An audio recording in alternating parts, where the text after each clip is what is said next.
इथे फक्त दागिने नाही तर पिढ्यानपिढ्यांचा विश्वास मिळतो. परंपरेची झळाळी आणि विश्वासाची खात्री. कैलास अडगावकर ज्वेलर्स, दत्त मंदिर बस स्टॉप, नाशिक रोड.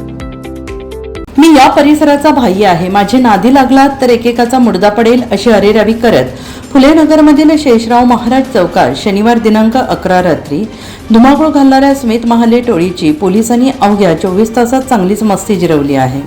या टोळीला पोलिसांनी बेड्या ठोकत मंगळवारी संध्याकाळी या गुन्हेगारांची थेट फुलेनगर परिसरातून जाहीर धिंड काढली आहे. यावेळी नाशिक जिल्हा कायद्याचा बालेकिल्ला हा खणखणीत आवाज फुलेनगरच्या गल्ली बोळात घुमला.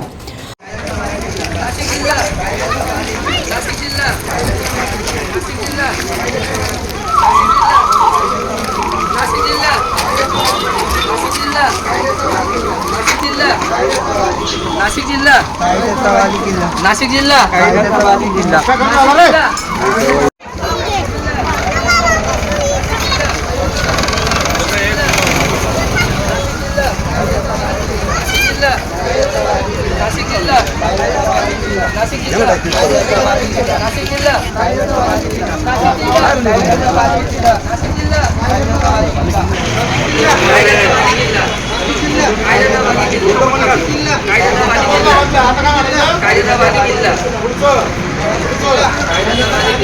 शनिवारी रात्री फुलेनगरच्या शेषराव महाराज चौकातील संदीप लॉन्ड्रीजवळ ही धक्कादायक घटना घडली.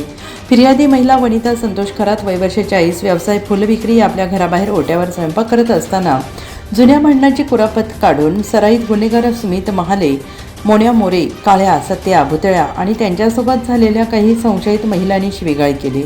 सुमित महाले याने कोयता फिर्यादी महिलेच्या दिशेने भिरकावला.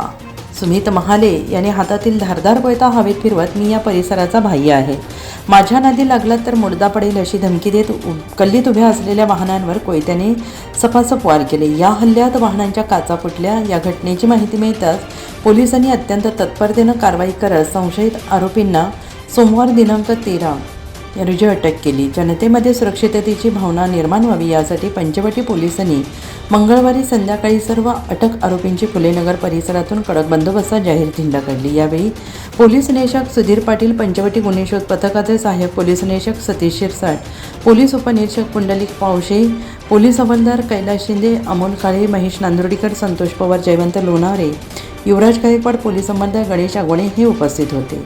NCN न्यूजसाठी रोहन त्यांनी नाशिक.